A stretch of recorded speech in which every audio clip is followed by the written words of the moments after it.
In today's episode, we cover our recommended tools and services for creating content for your radio station website.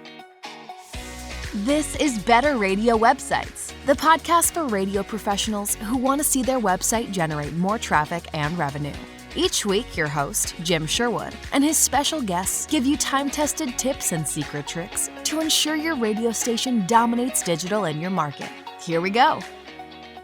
Hi, it's Jim, and welcome to Better Radio Websites, the podcast that wants to help you get more visitors and the most revenue from your radio station website. With every station website that we create, we do the whole setup and everything like that. But afterwards, we're asked about what tools and services that we use because folks want to do what we do. So in today's episode, we're going to cover all of the tools and the services that we use, and we'll offer a few alternatives as well. Now, we're not saying that the tools that we use and the services we use are the best. They're simply the ones that we've chosen that work best for us right now. Of course, this list is liable to change anytime in the future. So let's start with image editing tools. One of the tools that we use every single day, even sometimes on the weekend, is Adobe Photoshop. I don't have to tell you what Photoshop is, but it is an image editing tool that can be used for, anything from article images to creating client banner ads, flyers for the radio station, all kinds of cool things. Now, if you've never jumped into Photoshop, it can be overwhelming when you look at it for the first time. Where in the world do I start? Well, luckily, there are thousands, literally thousands of free training videos on YouTube to guide you. Start with the basic steps like resizing an image and maybe adding a little bit of text or something like that. Now, you can get Adobe Photoshop with a very minimal monthly subscription and always have the latest version. That is really the best way to go. Now, if you have the entire Adobe Creative Cloud Suite subscription, then you can do a whole lot more than image editing. It comes with always up-to-date versions of Acrobat, Audition for all your commercials, as well as Premiere and Adobe After Effects for video. They have a lot of other programs that do amazing things that could help your radio station out, but really these are the top ones that we use Adobe's Creative Cloud subscription for. There are some free alternatives to Photoshop out there. You don't have to go full on with Photoshop. GIMP, G-I-M-P, is an open source Photoshop alternative. Now, what does open source mean? Well, that means it's free to use and download. And of course, we're going to be having links to every one of these programs in our show notes. Another one is the Pixlr editor. Now, we've mentioned this one in other podcasts, the Pixlr.com. It's actually a free browser-based alternative to Photoshop. That's right, nothing to download or install. It's available everywhere that you can access it with a browser. Again, that website is Pixlr.com. So Photoshop, we use it for editing, photos most of the time, or banner ads. Adobe Illustrator is a vector image editing software. It doesn't do much as far as editing photos, but it does edit vector images. Now, what's the difference between pixel images and vector images? Well, vector images are made of math. If you've ever enlarged a photo, it likely became blurry or pixelated. Well, vector images, you could put a vector image on a penny and the same image on the side of a bus and it not look pixelated or any different whatsoever. What's going on in the background, it's math. So whenever you make an image bigger, you're simply multiplying those values. So it's always going to have sharp edges and look crisp.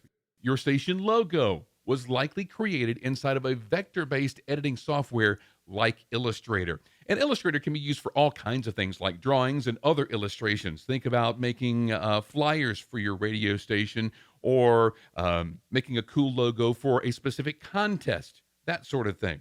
And like Photoshop, Illustrator comes in a subscription form also. I believe they have a subscription plan that just includes Photoshop and Illustrator if all you're doing is editing images.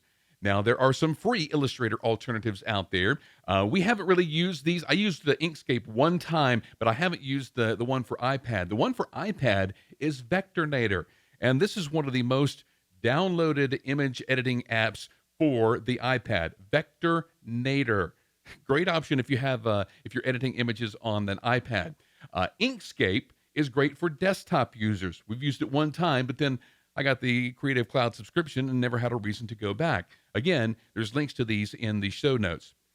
And on a daily basis, we also use screen recording software, whether to grab screenshots or actually record actual video of us doing manipulation on the screen. Screen Rec is a screenshot recording tool that captures full screen snapshots or even portions of a screen. Now, why would you want to use this? Well, let's say that you have an error on your website. You don't want to take a picture of the entire screen, only the small little portion where the error is on your website to send to your developer. You could do that. And ScreenRec offers this amazing little tool where you can just draw a box around a portion of your screen, and then once it's captured it, you can go in and add boxes or arrows to certain parts. You could save it as an image on your desktop, or you can simply copy and paste it into Photoshop or some other program like that. ScreenRec is free, and it's good for most light applications. It comes with a 2 gig online cloud storage plan for sharing links to your screenshots and screen grabs. For screenshots, you really don't have to use that, though, because you can just copy and paste it into Photoshop, as I said. ScreenRec also allows you to do video shares as well, as I mentioned, but really for that, we use a service called Loom. It's a paid service that allows you to record your screen and camera very easily. It's a bit like ScreenRec in some regards, but we've built a library of recorded looms that we refer back to at times whenever we want to do a screen session with a particular station, maybe send it in an email off to them to show them how to use a particular portion of their website. We use Loom. And Loom works on any device using their desktop and mobile apps or even their Chrome extensions. Simply record your screen session and then share it out with a link. Very, very easy. So now let's talk about stock images. Who do we use? We've had podcasts and blog posts about all these different websites that you can go to. Well, today we're going to give you our 2 go-to sources. One of them is free, and another one is a paid service, but it's very, very affordable. The free service that we tend to rely on most is Pexels, Pexels.com. Pexels offers high-quality and completely free stock photos licensed under their own license. Now, what does this mean, their own license? Well, it says that you're free to use the images, but do it in a nice and proper way. Don't take an image from there and then put it on a poster that is demeaning or bad to somebody else, that sort of thing. And all photos on their website are nicely tagged and searchable. While image attribution is encouraged on Pexels, it's not required or enforced. But each time that we use one of their images, we always give them or the creator proper credit for it in the caption of the image on our website. We do this because years down the road, we might not have a record of where we obtained that image.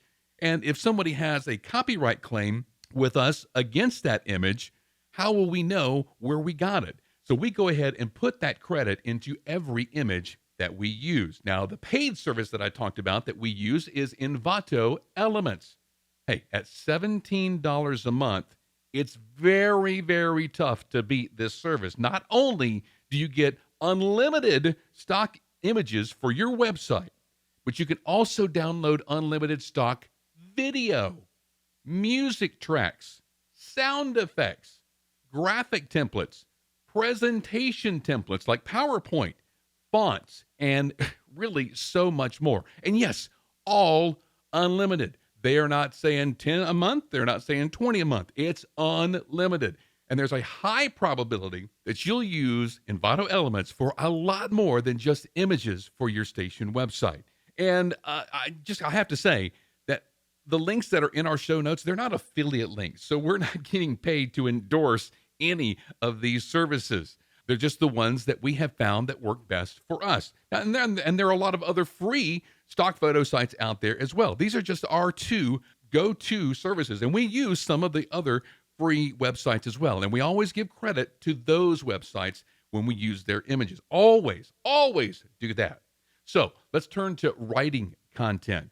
When new sites come on board with Skyrocket Radio, and I'm migrating these sites from their old platform, you'd be surprised at how horrible we are at writing copy. I mean, I used to be a whole lot worse. That's before I found Grammarly.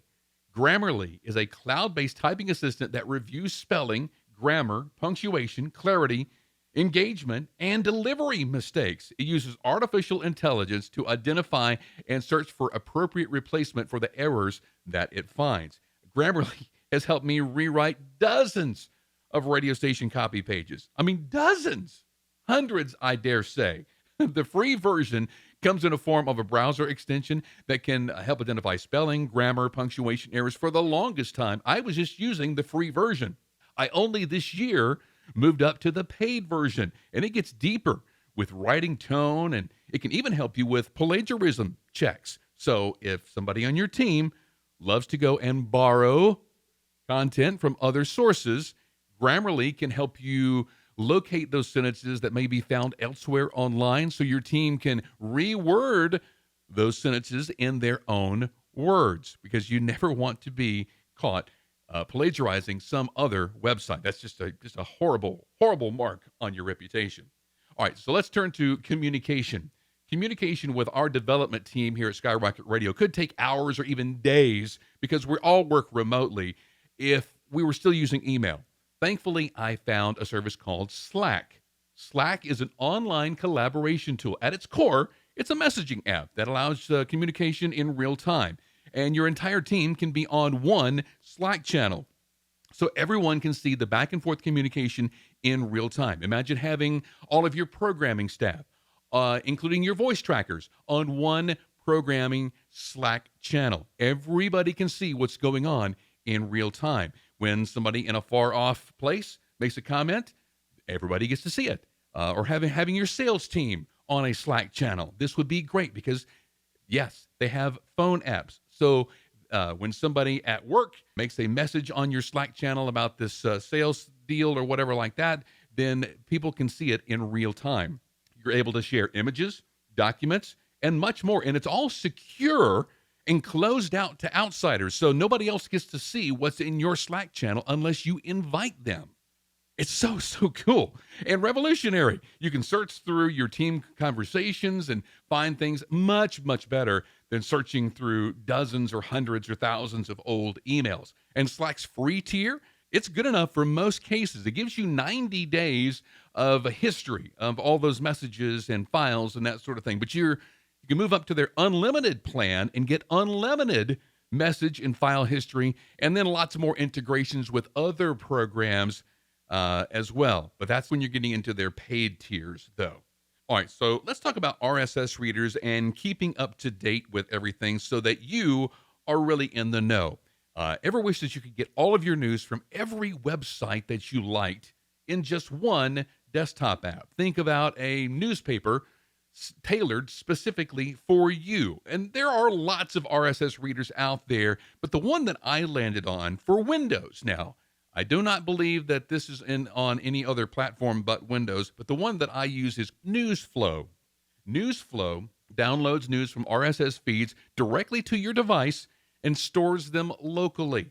You can manually enter the RSS URLs of your favorite websites, or just use their search feature and search for them by name. It will do a search for them, find the RSS feed that you're looking for, and then you can add it to different categories or whatnot. I have about 60 different websites coming into my NewsFlow app. This keeps me abreast on the latest website trends, radio news, and so much more. NewsFlow could be a perfect companion to a radio show because it can be used to generate show prep content. They just plug in all of these different entertainment websites, and then they just have their show prep right there in front of them. I wish that something like this was around back when I was doing a show on the daily. Gosh, I would have loved to have had something like that.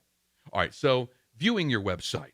How about that? Have you ever thought about different tools to view your website? Do you only have one browser? Are you kidding me?